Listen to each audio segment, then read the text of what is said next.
ভাইজানের ভক্তরা কি করে, ভাইজান ভাইজান, তারা তো মুখ্যমন্ত্রী ভাবে। নির্বাচন কমিশনটা বকলমে বিজেপি সরকারের একটা শাখা, এটা প্রমাণিত, এটা প্রমাণিত।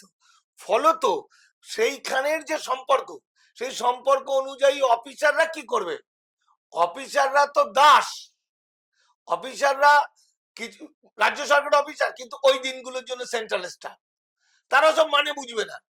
তারা বুঝবে আমি অফিসের স্টাফ, আমার আমার কর্তাকে, সে কর্তার ইচ্ছে কর্ম। আর নির্বাচন কমিশন তো দিল্লি থেকে সব রেডি করে পোর্টালের মাধ্যমে পাঠাচ্ছে, ফলে পোর্টালে এই লিস্ট গুলো চলে আসছে।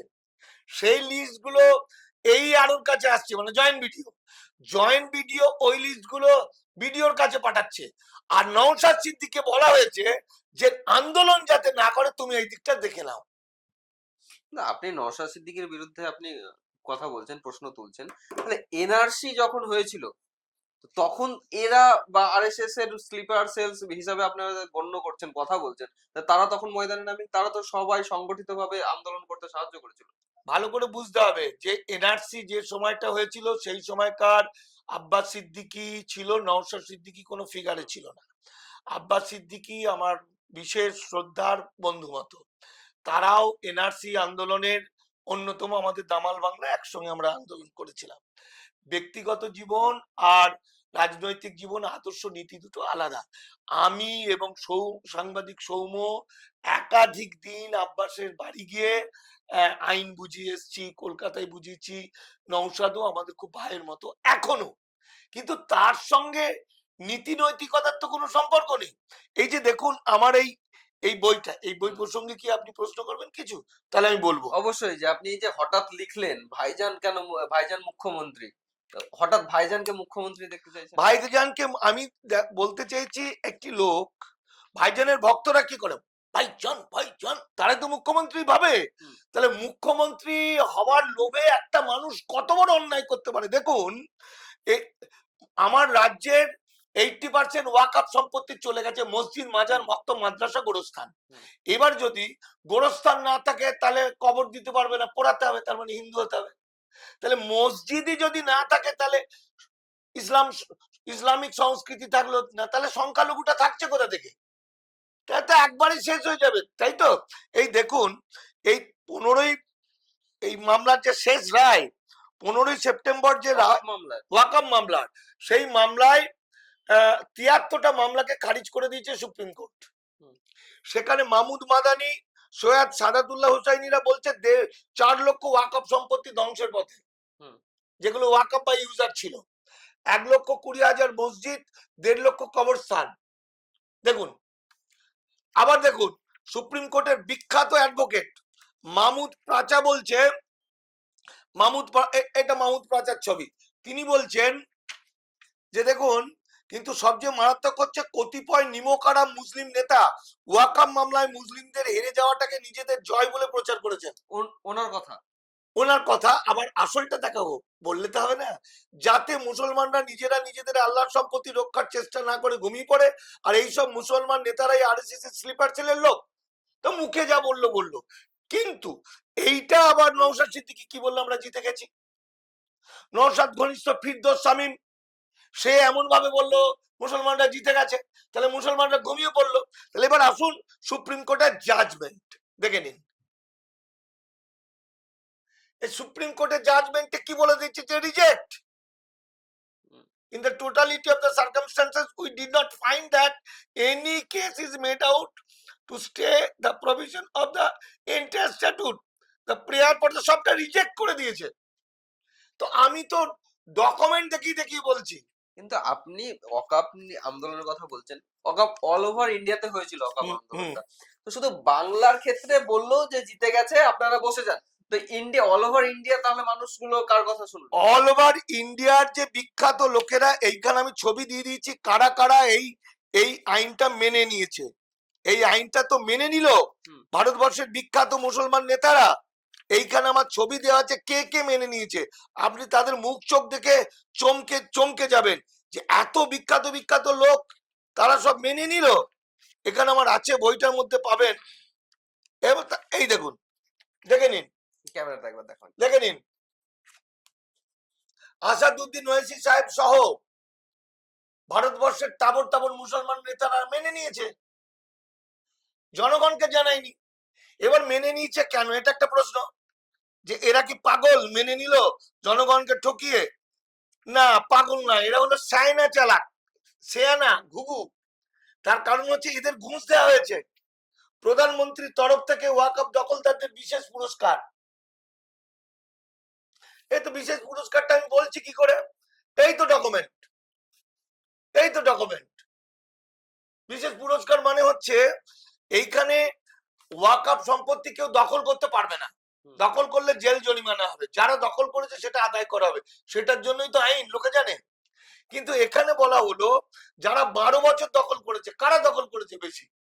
এই ফুরফুরা শরীফের প্রচুর সম্পত্তি, ববি হাকিমের প্রচুর সম্পত্তি, কি আসাদুদ্দিন সাহেবের প্রচুর সম্পত্তি। সেই যে সম্পত্তিগুলো, এই সম্পত্তিগুলো কেউ কেউ আহ, দখল করতে পারবে না 1995 সালের 107 ধারা। আর 1963 সালের আইন ছিল লিমিটেশন অ্যাক্ট, অর্থাৎ দখল করলে তার মালিকানা চলে আসবে, অধিকার চলে আসবে। তো এইখানে তো 163 ধারাকে ফেরত আনা হলো, 107 ধারাকে বাতিল করা হলো,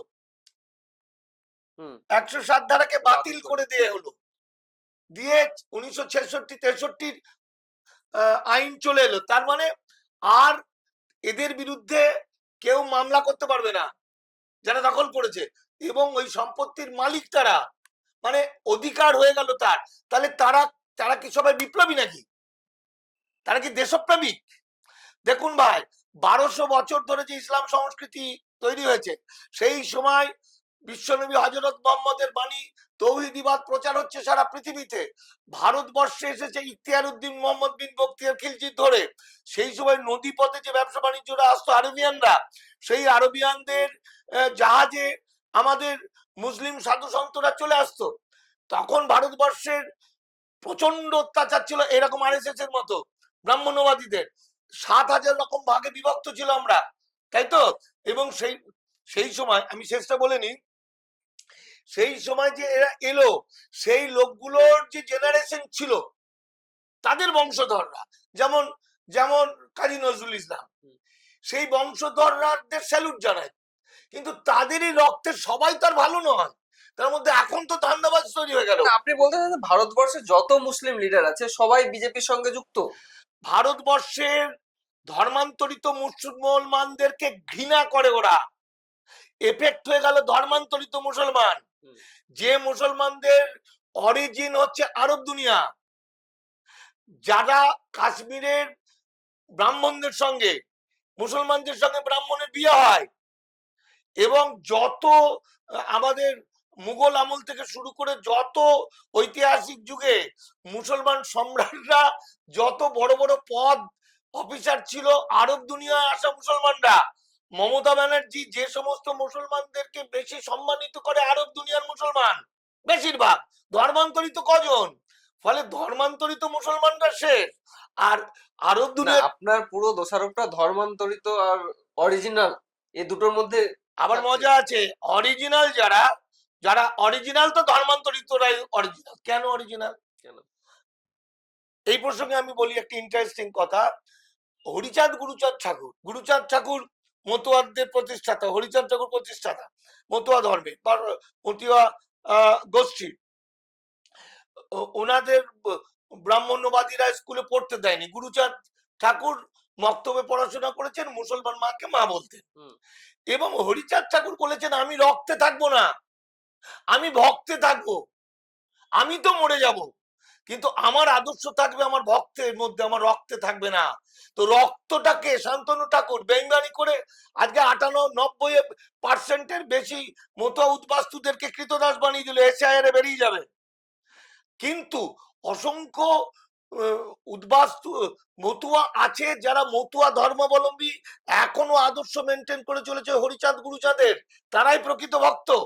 আর আমার এই দেশে ধর্মান্তরিত মুসলমানদের পিঠে এখনো চাবুকের দাগ আছে ব্রাহ্মণ্যবাদীরা। তারা মনে করে, আমরা যখন অন্যান্য ধর্মের মানুষরা যখন বন্দুকের নলটাকে মনে করে মৃত্যু, তখন এই ধর্মান্তরিত মুসলমানরা মনে করে জান্নাত। ধর্মান্তরিত মুসলমানরা সিঁদুরে মেঘ দেখলে যেমন ডরায় সেরকম অবস্থা।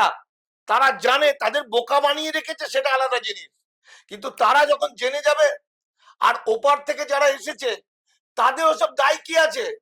কেউ মাদুলি তাবিজ বিক্রি করে, কেউ বলছে আমি বিশ্বনবী হযরত মুহাম্মদের বংশধর, কত বড় মিথ্যাবাদী। কেউ বলছে আমি জান্নাতে যাওয়ার টিকিট দেবো।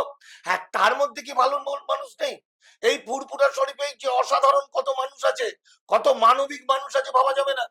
এই ফুরফুরায় অনেক পীর সাহেব, আমার বাবার নাম পীরু, মানে পীর, পীরকে আমরা সেইভাবে সম্মান করি, কিন্তু একটা একটা একটা একটা নরখাদক, একটা বেঈমান, একটা নারী লোলুপ, একটা ধর্ষক, একটা প্রতারক, একটা বাঙালি ধ্বংসকারীকে কখনো আমি স্যালুট করব না।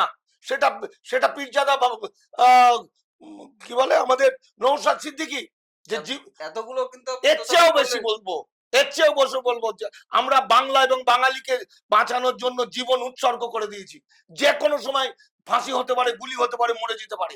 আর তারা বাংলাকে, বাঙালি জাতিকে, আমার সহজ সরল মুসলমান ভাইদেরকে যারা ওকে ভক্তি করে, শ্রদ্ধা করে, প্রাণের মতো ভালো রাখে, তাদের কিভাবে বেঈমানি করলো।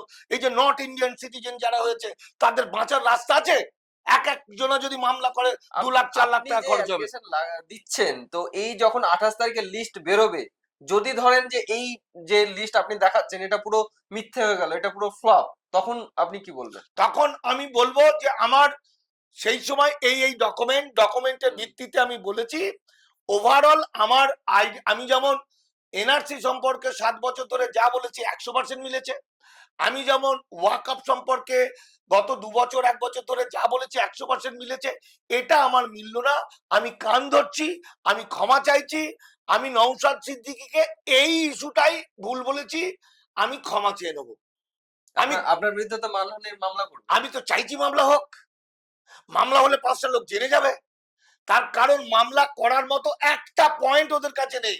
এই যে আমি যে ওকে চরিত্রহীন লম্পট বললাম, সেটা কি করে বললাম?